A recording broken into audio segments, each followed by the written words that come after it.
Hola mis hermanos, es un gusto poder saludarles en esta oportunidad para poder hablar un poquito más acerca de la palabra del Señor en formato de tema. Y hoy día vamos a hablar acerca de Moisés y cómo Dios le elige. Y vamos a partir hablando de la figura del elegido. ¿Cómo la entiende el mundo? El mundo entiende la figura del elegido como una figura de poder.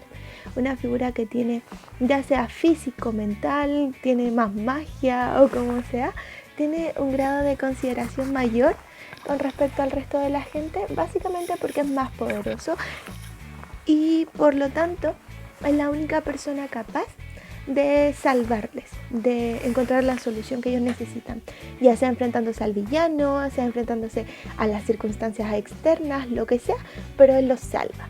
Eso es lo que nosotros vemos. No sé si alguno de ustedes conoce a Harry Potter o a Neo de Matrix o lo ha podido ver o leer en libros o ver en películas. Y ellos ocupan esta figura, en donde solo ellos y nadie más que ellos puede salvar al mundo mágico, a la gente de la Matrix, etc., porque han sido los elegidos y tienen algo especial. Sin embargo, Dios funciona de manera distinta. El elegido no es alguien extraordinario desde el inicio, que aún sin saberlo, él era el único que podía. No. Dios funciona de manera distinta, toma a alguien y lo prepara para poder ocupar para cumplir con la misión. Y un ejemplo claro de esto es Moisés. Moisés debe pasar por toda una etapa, porque es de origen hebreo, se educa en palacio, luego se separa de Egipto para luego ser pastor de ovejas y finalmente ser llamado. Y tiene que pasar por todos estos estadios de preparación para cumplir con ese llamado, y en donde Dios está participando activamente todo el tiempo, protegiéndole y preparándole para su destino final, por decirlo de alguna manera. Y vamos a ir una a una examinando las etapas que tuvo Moisés para llegar hasta ser el libertador de Egipto, desde ser un bebé indefenso, básicamente. ¿Por qué un bebé indefenso? Porque la primera etapa es que él es de origen hebreo. Debemos entender que Faraón ordenó la muerte de los varones nacidos en Israel. ¿Por qué? Porque estaban creciendo en número, porque había ya demasiada gente en el pueblo de Israel, habían sido prosperados a nivel de números. Y por lo tanto, el tener a un grupo que crece, amenazaba su poder. Sentía que en cualquier momento el pueblo de Israel se iba a levantar y les iba a afectar su gobierno. Por lo tanto, él determina que todos los varones nacidos en Israel deben ser asesinados, porque esa es la palabra, deben ser exterminados. Sin embargo, su madre Jacobed preserva su vida, a lo menos durante 3 meses, la esconde en su casa. Yo me imagino que deberían haber especies de redadas buscando menores y cosas así. Sin embargo, Jacobed lo guarda, hasta que ya no puede más, no puede guardarlo, no puede cuidarlo por más tiempo, necesita encontrar una salida. Y sobre la canasta y sus significados y lo inteligente que fue Jacobed y su marido, básicamente podríamos hablar mucho rato, pero al final preserva su vida. Y vamos a ver cómo Moisés es enviado en esta canasta por el río. Y es encontrado por una princesa, lo vamos a seguir con eso, pero esta princesa, en vez de educarlo a ella, porque no era su hijo, llama a una madre que ha recién parido, básicamente, para que sea su nodriza, lo alimente y lo eduque en sus primeros años de vida. Y Dios tiene la consideración con Jocabed, que fue una mujer de fe y preservó a Moisés, y le otorga o es nombrada ella la nodriza de Moisés. Por lo tanto, ella es quien educa finalmente a su hijo durante sus primeros años de vida.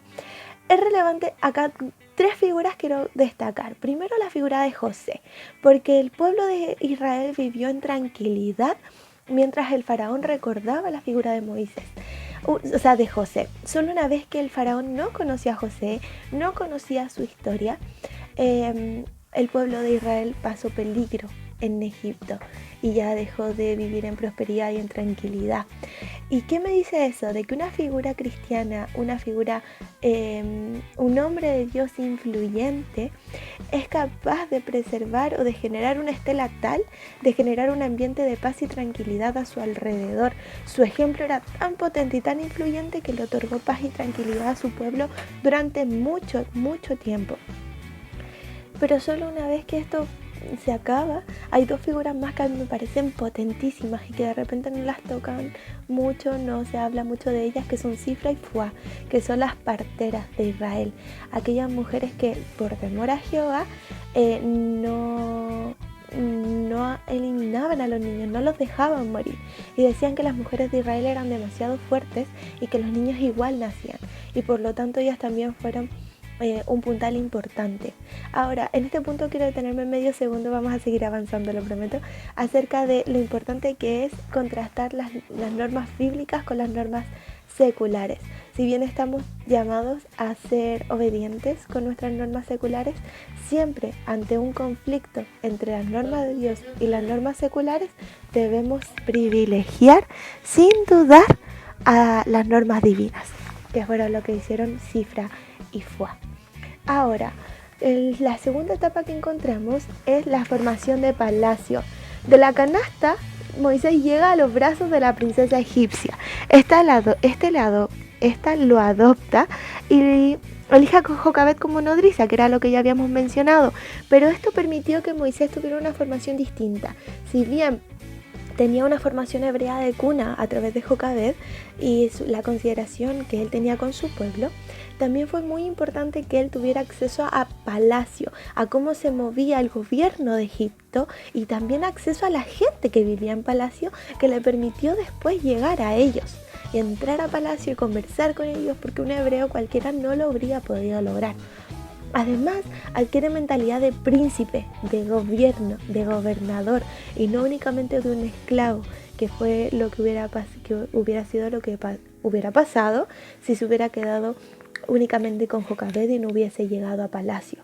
En Hechos 7:22 se destaca la educación que se entregaba en Egipto.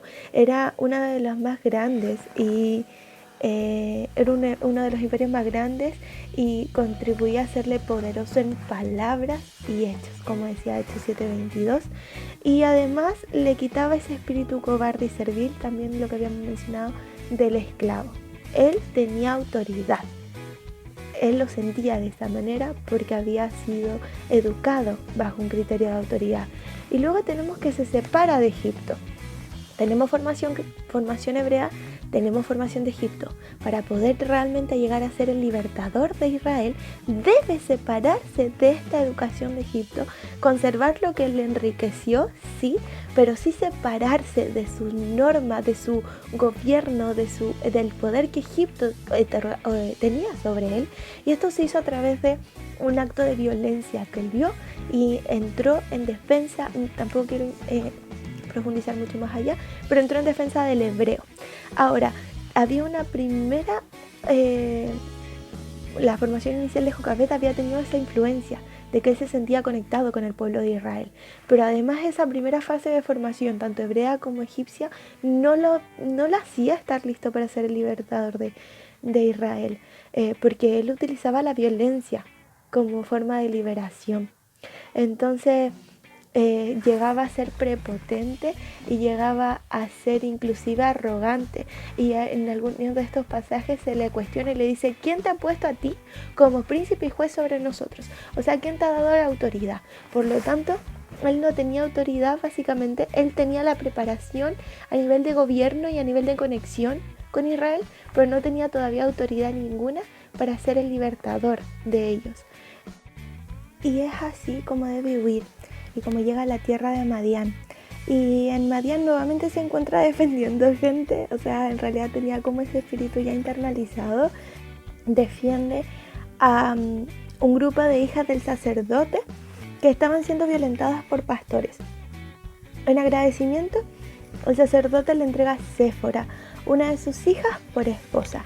Y Moisés se radica en Madián, pero él tenía plena conciencia de que esto era temporal, de que no era su tierra, de que no era su gente, y dice: forastero soy en tierra ajena. No sentía este sentido de pertenencia que sentía por el pueblo de Israel, que lo había llevado a renunciar a las comodidades de palacio por defender a uno de los que él consideraba sus hermanos.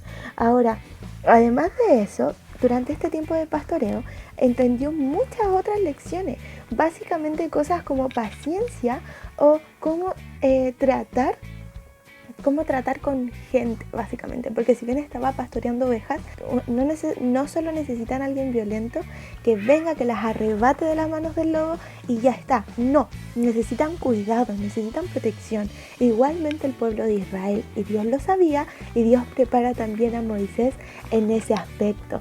Y luego tenemos que llegamos al punto del clímax, por decirlo de alguna manera, llegamos al llamado y vamos a hacer un repaso por todas sus etapas. El origen hebreo y la educación de Jocabed le permitieron vincularse con el pueblo de Israel. La educación de palacio le dio valentía y le otorgó ese sentido de gobierno, de yo puedo gobernar, yo puedo tener autoridad. Luego la separación de Egipto a través de el acto de violencia que matando al egipcio y liberándole como de la vinculación que tenía con Egipto, le permite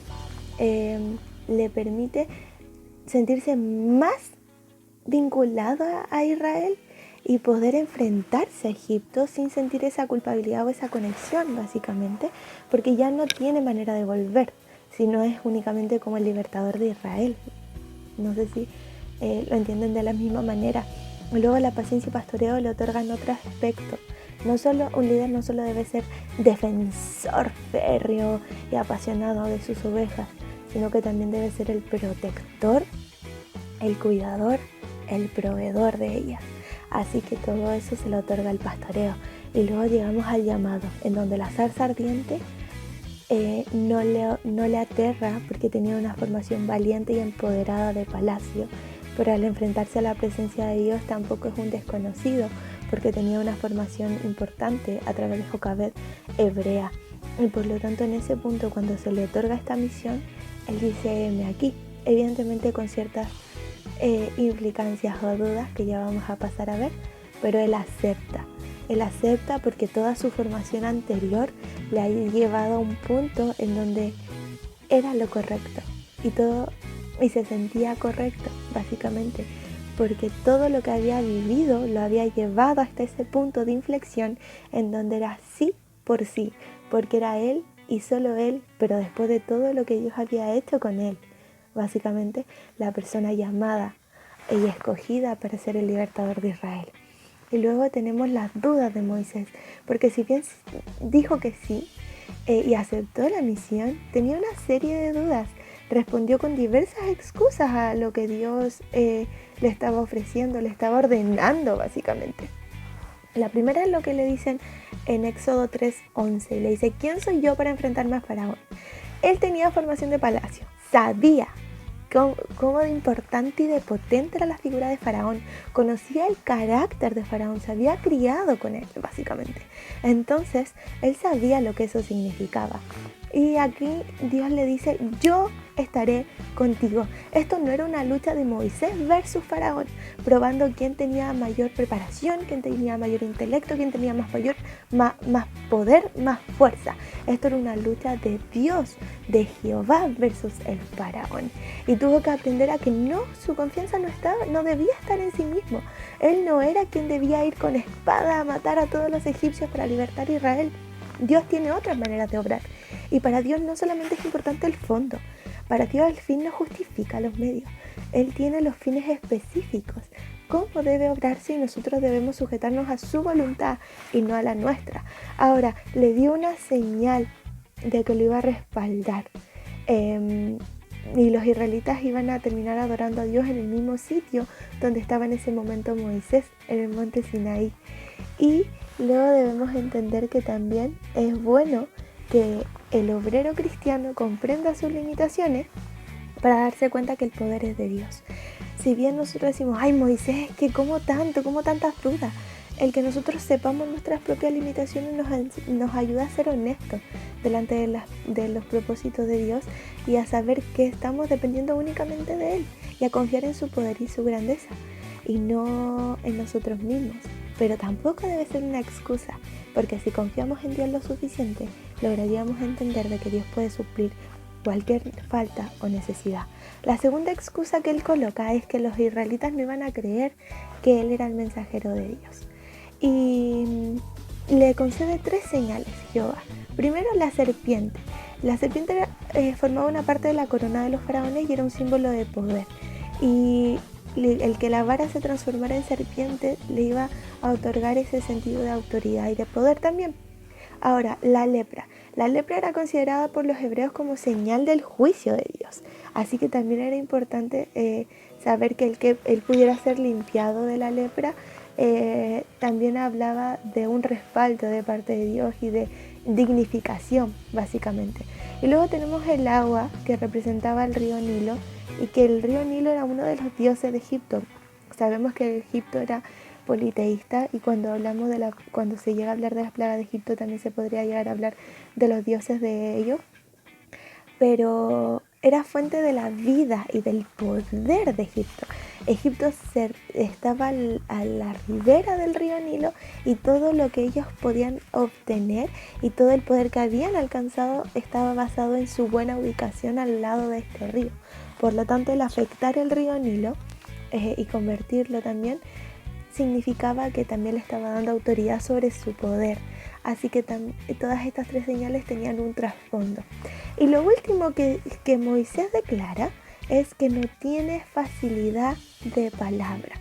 Y Dios le hace comprender que si su siervo alegaba la impotencia ante el Dios omnipotente, él podría remediarlo. Dios le ofrece otra salida. La primera salida de Dios no es Aarón, porque sabía lo que iba a significar para el pueblo de Israel. La primera salida de Dios es reparar en él lo que estaba roto. Y si lo pensamos súper fríamente o prácticamente, quizás él se perdió la oportunidad de ser sanado, de ser tardo para hablar o de esa facilidad de palabra y de ser mejorado por Dios básicamente. Pero él decide que no, él decide seguir insistiendo. Al final Dios le otorga a Aarón, su hermano, que tiene consecuencias muy peligrosas y muy malas para el pueblo de Israel más adelante. Pero Dios le concede para que él vaya y también puedan cumplir ambos juntos con su misión. Ahora, la autoridad delante de Israel para Dios era importante. Que Moisés fuese una figura de autoridad para Israel lo era. De hecho, la Biblia después le reconoce como uno de los líderes más importantes, como el gran líder. Entonces, cuando nos vamos a Éxodo 4, 24 y 26, que hay una enfermedad que afecta gravemente a Moisés y que estaba básicamente fundamentada en que no estaba circuncidado su hijo, era también por esto, por mirar la consideración que el pueblo de Israel tuviera acerca de Moisés. Giles, que es un autor cristiano, decía que si Moisés llegaba con su hijo sin circuncidar delante de la presencia de los israelitas, iba a anular cualquier clase de autoridad que tuviese sobre ellos. Y ya tenía todo en contra. Estábamos viendo en Éxodo 4.1 que era un riesgo para él, porque había sido criado en Egipto, en palacio, y era un riesgo para él presentarse como autoridad delante de los israelitas. Entonces Dios no iba a permitir que hubiera más trabas entre eso. Y además trabas prácticamente caprichosas, porque podría haberse solucionado rápidamente, y se solucionó a través de la circuncisión de su hijo. Así que eso básicamente es todo.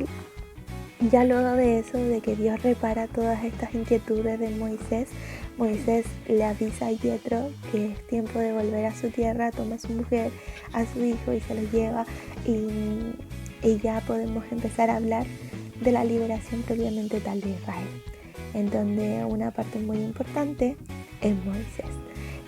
Espero que haya sido de bendición. Hay muchos detalles en los que no pudimos ahondar, pero la relación de Yetro con Moisés, por ejemplo, o así, pero espero que haya sido de bendición para cada uno de ustedes y que podamos seguir estudiando cada día la palabra del Señor, porque solo en ella hay vida eterna. Así que un abrazo, muchas bendiciones y nos vemos pronto.